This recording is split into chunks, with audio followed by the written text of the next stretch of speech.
So, sometime in the 1990s, the Bucey family, like many families in this country, became obsessed with antibacterial soap.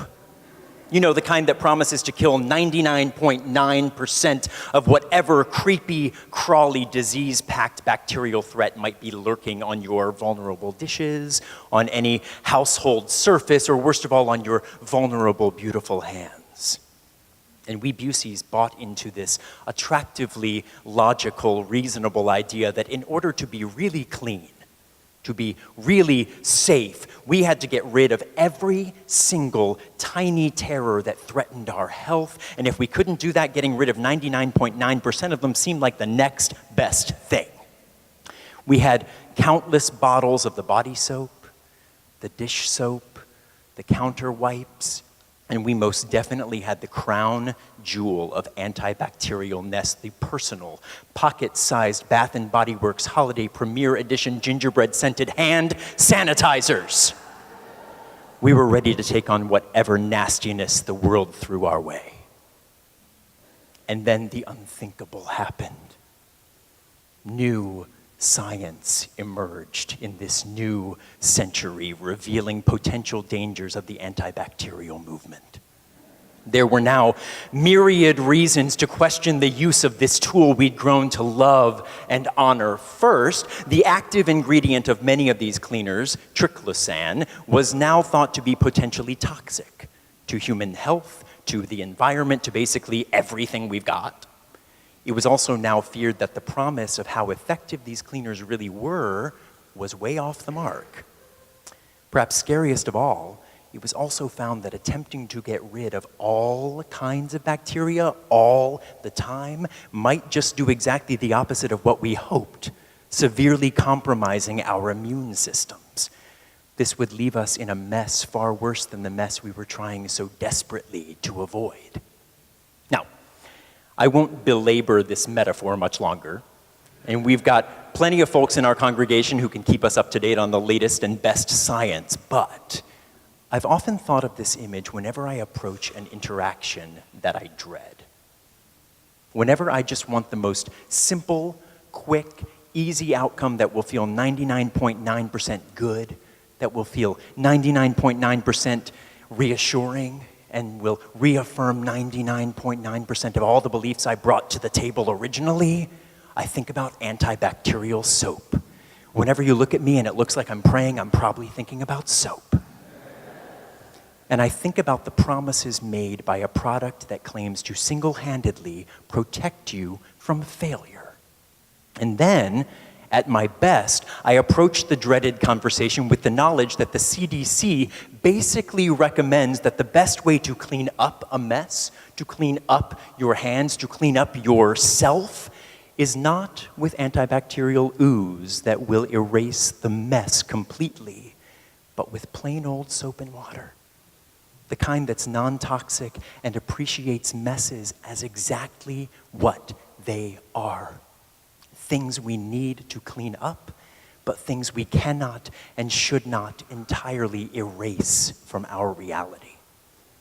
So, poor Habakkuk, our minor prophet, who has provided today's ancient testimony, probably never dreamed of being introduced with a rundown of the current science of soap. Knowing prophets, Habakkuk probably didn't even use soap. But Habakkuk's short writings are rarely discussed in church, so I hope somewhere he or she or they are smiling and confused, because I think Habakkuk has much to say to us today. How many of you have heard the phrase from today's reading, write the vision, make it plain? Okay, not as many of you as I thought, but this is one of the greatest hits of Hebrew scriptures, even if you don't know where it's from or who said it. I hear it everywhere, and poor Habakkuk rarely gets credit. Write the vision, make it plain. For Habakkuk, that vision goes on tablets, but where does it go for us? And before we wonder where to put the vision, shouldn't we work to get a vision? Not much is really known about Habakkuk the person. This prophet isn't even mentioned by name in the Old Testament textbook that I read at seminary. But scholars think Habakkuk was probably doing business during the violent reign of King Jehoiakim, around the time of the first Babylonian invasion of Judah, a time of great fear and unchecked injustice. Now, this reality speaks to our own in many ways, but of most interest to me today is this short introduction that Kim read. This lament from Habakkuk to a God who seems to be waiting for something, not intervening at a time when it seems like it would be a perfect time for God to intervene. In most prophetic writings, the opening scene is a prophet describing the first time God broke in and interrupted life and called that prophet to be a prophet. We see that scene with all of the major prophets, Isaiah, Jeremiah, Ezekiel. But it's different with Habakkuk.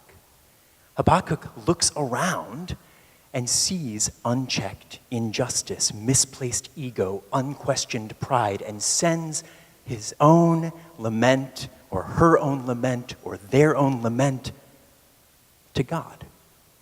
Howling from the streets, asking, how long? How long are you going to wait to help us?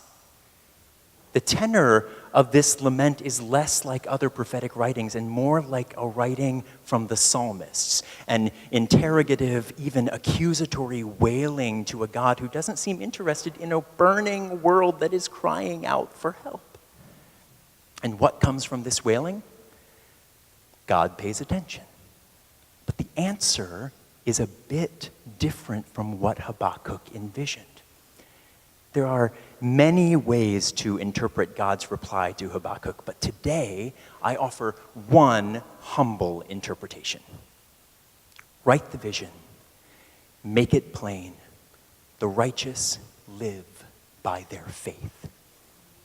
The verbs here stand out in blazing, plain letters.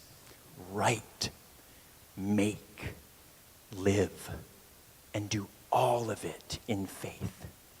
The mess will come, but you have the tools to clean it up. The brooms and the rags that our modern testimony writers identify. Write, make, live in faith and with intention.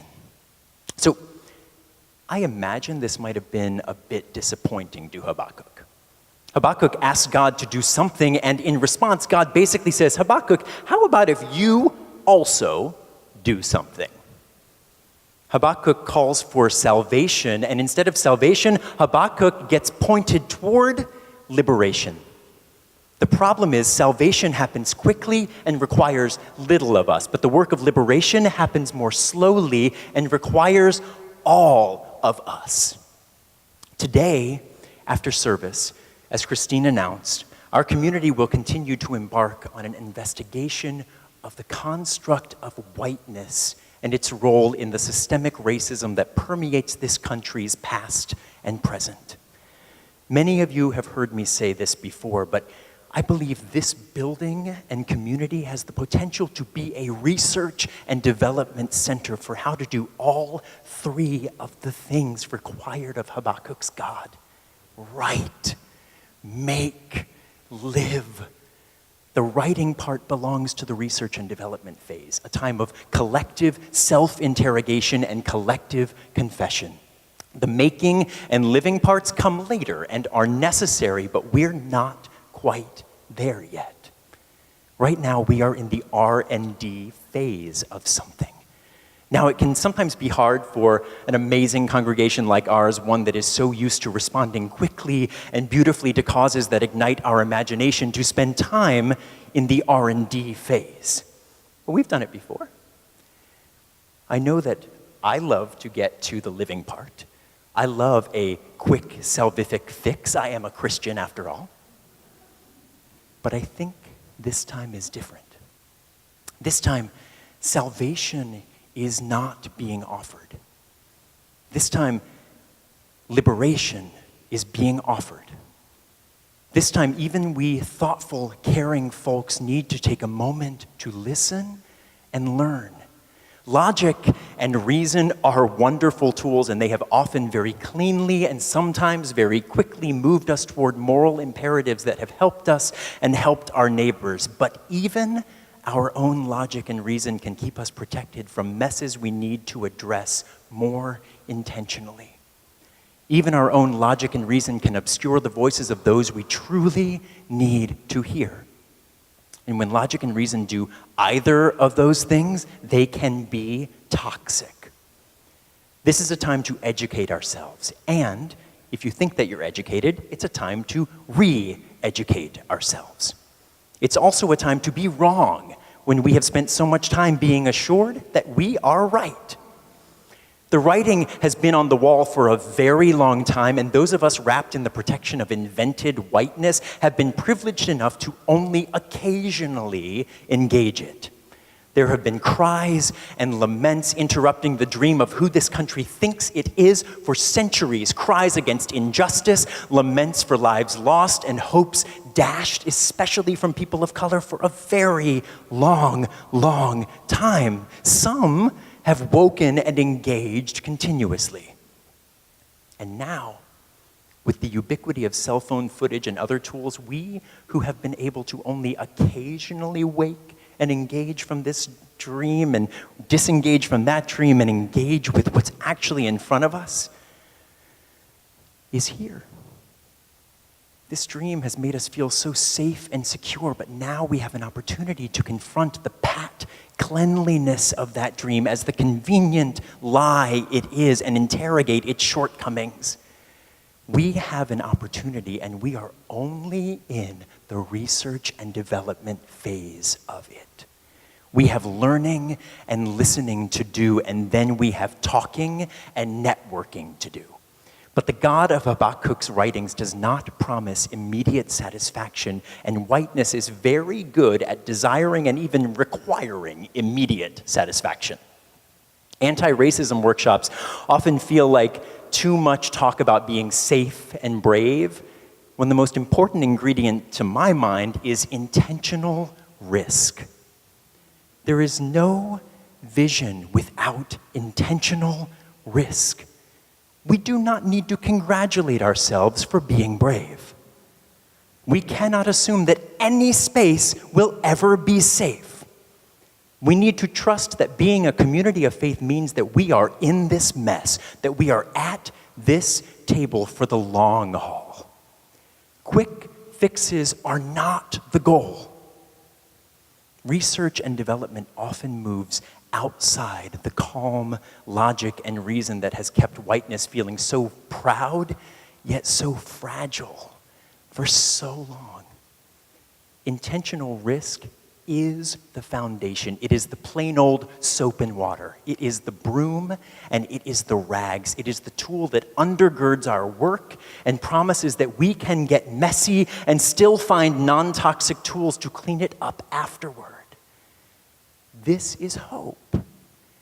This is faith. And this is good news. It is an honor to be a leader in this community. It is a duty for me to intentionally approach the work we are beginning today. For people of color, our historical systems have made this work a matter of survival. To be a white person doing this work is a privilege. Our faith promises that the mess is not the final vision as long as we work together to make the new vision plain. Salvation from fear and mess might be what we want, but liberation from our old toxic tools is what we need. And this work begins now as we sit together and gather our elements for communion. So let's make sure everybody's got something to eat and something to drink. And while you're at it, get to know the person you're sitting next to. And we'll gather together again in just a few minutes. Thanks.